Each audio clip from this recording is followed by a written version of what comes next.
thank you for the opportunity to testify at today's hearing. Thank you. Ms. Barron. Good afternoon, and thank you, Chairman Scott and Ranking Member Fox, for the opportunity to testify today. My name is Simone Barron. I'm the mom of a smarty pants teen boy. I'm a semi-professional actor, and I've worked in the full-service restaurant industry for nearly 33 years. I have worked in several cities across the country, including Indianapolis and Chicago, but I'm coming to you today from Seattle, Washington, where I have been a tipped worker there for the past 17 years. Today, the minimum wage in Seattle is $15 an hour, and it's supposed to be a paradise for employees like myself. Instead, I'm watching my income drop as the mandated wage rises.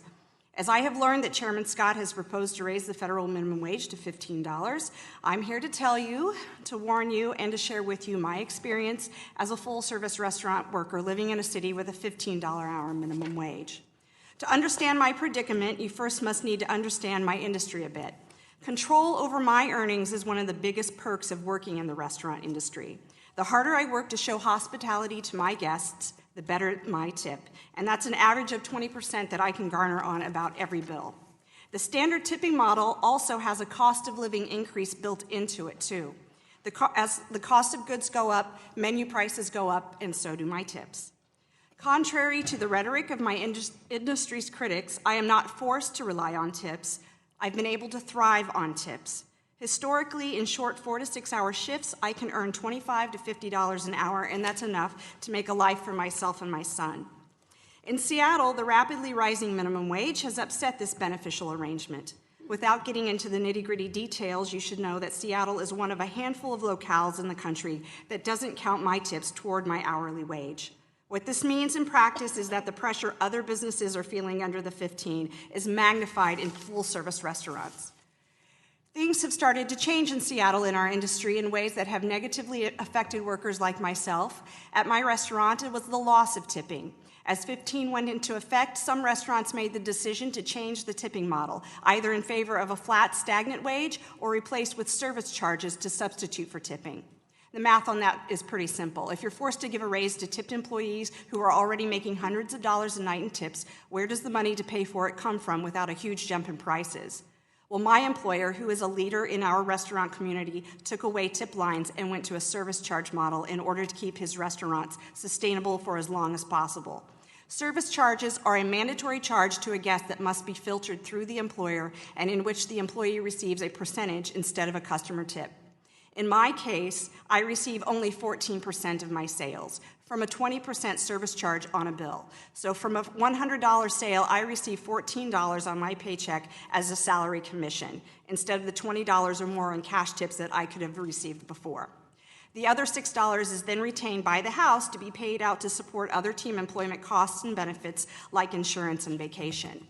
The few dollars an hour increase in my minimum wage doesn't cover the loss of income because of not receiving tips.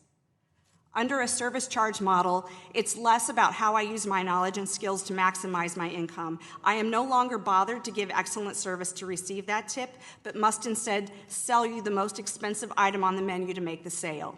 The minimum wage increase has literally changed my job from the art of service to a routine sales job.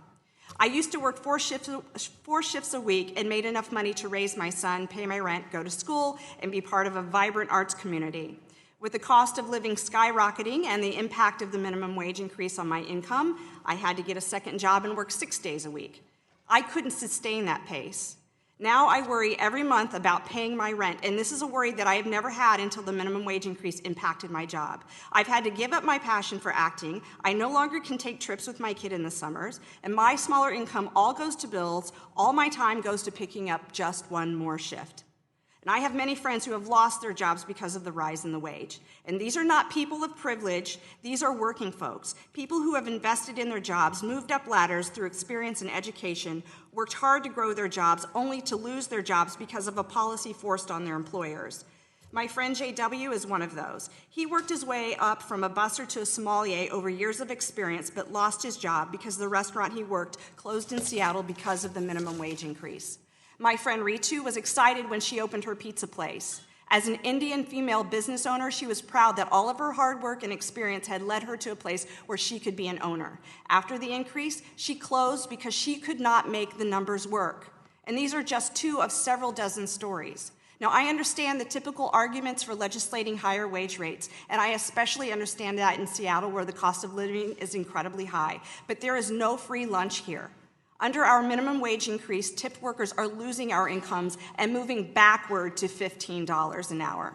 And I'd happily trade my gig in Seattle for the golden days in Indianapolis, a so-called low-wage market where I wouldn't be working more for less and watching my financial stability whittle away as the minimum wage rises.